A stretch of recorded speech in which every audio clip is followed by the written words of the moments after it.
One of my favorite things about late spring and summer is nesting birds and baby birds. And if you can hear that noise,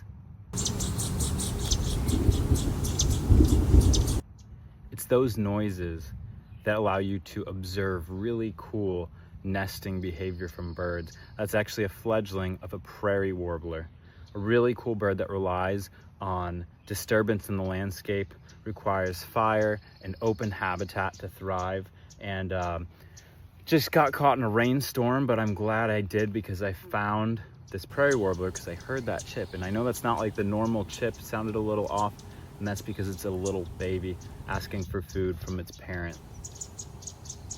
And it's hopping down right there.